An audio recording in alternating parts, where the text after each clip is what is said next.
بسم اللہ الرحمن الرحیم۔ السلام علیکم معزز ناظرین، نماز تہجد پڑھنے کا کیا طریقہ ہے اور نماز کا وقت شروع کب ہوتا ہے اور کب ختم ہوتا ہے، اور نماز میں کون کون سی صورتیں پڑھی جائیں گی، نماز کی نیت کیسے کی جاتی ہے، اور نماز تہجد کی اہمیت اور فضیلت کیا ہے۔ نبی کریم صلی اللہ علیہ وآلہ وسلم نے ارشاد فرمایا، 3 ایسے خوش قسمت لوگ ہیں جن کے عمل کو دیکھ کر اللہ تعالیٰ بہت خوش ہوتا ہے۔ پہلے نمبر پر وہ شخص ہے جو رات کے اس پہر اٹھ کر تہجد کی نماز پڑھتا ہے جب ساری خلقت سوئی ہوتی ہے، یعنی سب سے پہلا خوش نصیب انسان وہ ہے جو رات کے وقت اٹھ کر تہجد کی نماز ادا کرنے کے لیے اللہ تعالیٰ کے سامنے سجدہ ریز ہوتا ہے، تو اللہ تعالیٰ اپنے اس بندے کا عمل دیکھ کر بے حد خوش ہوتا ہے۔ دوسرے نمبر پر وہ لوگ ہیں جو نماز کے لیے صفیں باندھتے ہیں، یعنی جو مساجد میں جا کر صفیں باندھ کر نماز باجماعت ادا کرتے ہیں۔ اور تیسرے نمبر پر وہ لوگ خوش نصیب ہیں جو جنگ میں اپنی صفوں کو درست کرتے ہیں۔ تو فرمایا یہ 3 ایسے خوش قسمت افراد ہیں جن کے عمل کو دیکھ کر اللہ تعالیٰ بہت زیادہ خوش ہوتا ہے۔ اب جان لیتے ہیں کہ تہجد کی نماز کی فضیلت کتنی زیادہ ہے۔ سب سے پہلے یہ بات سمجھ لیں کہ اللہ کے نبی صلی اللہ علیہ وآلہ وسلم اپنی تمام زندگی میں ہمیشہ بلا ناغہ تہجد کی نماز ادا کرتے رہے۔ اس کی فضیلت کچھ یوں ہے کہ نبی کریم صلی اللہ علیہ وآلہ وسلم نے ارشاد فرمایا کہ فرض نمازوں کے بعد، یعنی کہ 5 وقت کی جو نمازیں فرض ہیں، فجر، ظہر، عصر، مغرب اور عشاء، تو ان نمازوں کے بعد جو سب سے افضل نماز ہے وہ تہجد کی نماز۔ اس نماز کو باقاعدگی سے ادا کرنے کا اہتمام کرنا چاہیے۔ اگر آپ کا کوئی بھی مسئلہ اور پریشانی ہے، یعنی رزق کی تنگی ہے، اچھا رشتہ نہیں مل رہا، مناسب ملازمت نہیں مل رہی، کسی تکلیف میں مبتلا ہے، تو آپ اس نماز کو باقاعدگی سے ادا کرنے والے بن جائیں۔ تہجد کی نماز کا وقت کب شروع ہوتا ہے؟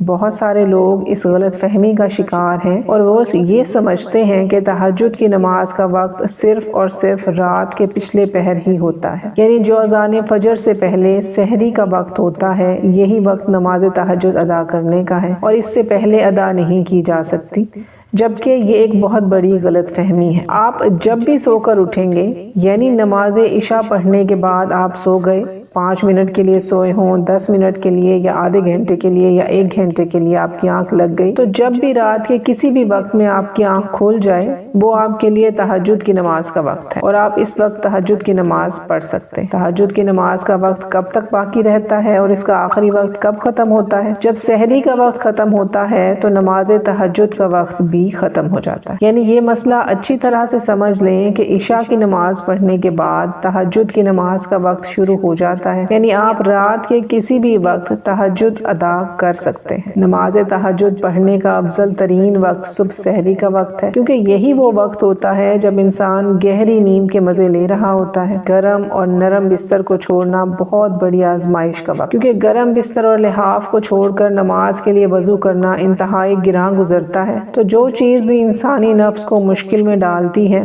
پھر اس عمل کو ثواب کا بھی بہت زیادہ ملتا ہے، کیونکہ اس وقت انسان اپنے نفس کو کچل کر، اپنے نرم بستر کو چھوڑ کر اللہ کے حضور نماز تہجد کی ادائیگی کے لیے سجدہ ریز ہوتا ہے۔ نماز تہجد کا افضل ترین وقت صبح سحری کا وقت۔ نماز تہجد کی کتنی رکعتیں پڑھنی چاہیے؟ اس نماز کی کم از کم 2 رکعتیں پڑھی جائیں گی اور پھر زیادہ سے زیادہ 12 رکعتیں بھی حدیث مبارکہ سے ثابت۔ اگر کم بھی ادا کریں تو کم از کم 4 رکعتیں تو ضرور ادا کریں، لیکن اگر سحری کا وقت ختم ہونے میں ٹائم بہت کم بچا ہے تو آپ صرف 2 رکعت نماز ادا کر سکتے ہیں۔ بہت سے لوگ یہ سمجھتے ہیں کہ شاید تہجد کی نماز کے اندر کوئی خاص صورتیں یا پھر وظائف پڑھے جاتے ہیں، تو ایسا کچھ بھی نہیں ہے، بلکہ عام طور پر جس طرح سے باقی نوافل پڑھے جاتے ہیں بالکل ویسے ہی تہجد کی نماز پڑھی جاتی ہے۔ یعنی یوں سمجھ لیجئے کہ تہجد کی نماز پڑھنے کا طریقہ یہ ہے کہ سب سے پہلے آپ نے تکبیر تحریمہ یعنی اللہ اکبر کہنا ہے، پھر اپنے دونوں ہاتھوں کو باندھ کر ثنا یعنی سبحانک اللہم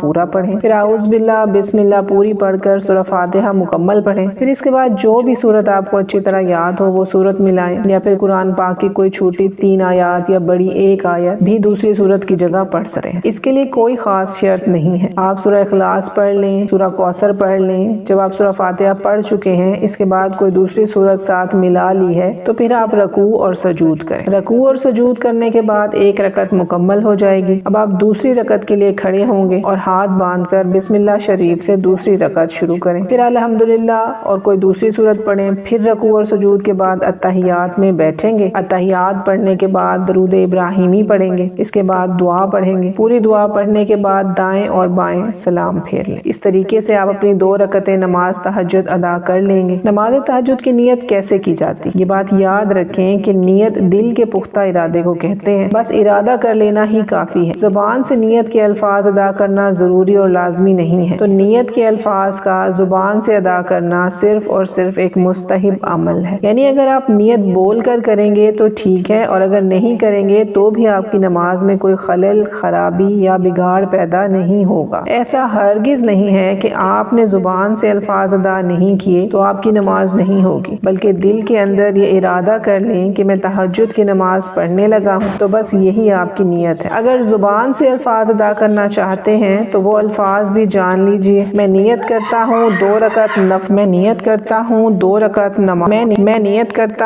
رکعت نماز تہجد نفل کی، واسطے اللہ تعالیٰ کے، منہ میرا قبلہ کی جانب، اللہ اکبر۔ یہی وہ الفاظ ہیں کہ اگر آپ اپنی زبان سے تہجد کی نماز کی نیت کرنا چاہتے ہیں، ورنہ اصل نیت تو دل کا پختہ ارادہ ہی ہے، بے شک اللہ تعالیٰ ہماری نیتوں سے باخبر ہے۔ یہی وہ نماز ہے جسے تہجد کی نماز کہا جاتا ہے۔ اس نماز کو باقاعدگی سے پڑھنے والے کو اللہ تعالیٰ کا قرب نصیب ہوتا ہے، اور اگر آپ کسی خاص مقصد کے لیے دعا کر رہے ہیں، آپ کی دعا قبول نہیں ہو رہی، تو آپ تہجد کی نماز باقاعدگی سے پڑھیں، انشاءاللہ آپ کی ہر دعا قبول ہو۔ تہجد کی نماز کا وقت قبولیت کا وقت ہوتا ہے۔ اس وقت اللہ تعالیٰ سے جو بھی دعائیں مانگی جائیں اللہ تعالیٰ ضرور قبول فرماتا ہے۔ اللہ تعالیٰ سے دعا ہے کہ وہ ہمیں نیکی کے راستے پر چلنے کی توفیق عطا فرمائے، آمین ثم آمین۔ امید ہے آپ کو ہماری آج کی ویڈیو پسند آئی ہوگی۔ مزید ویڈیوز کے لیے چینل کو سبسکرائب کریں، ویڈیو کو لائک اور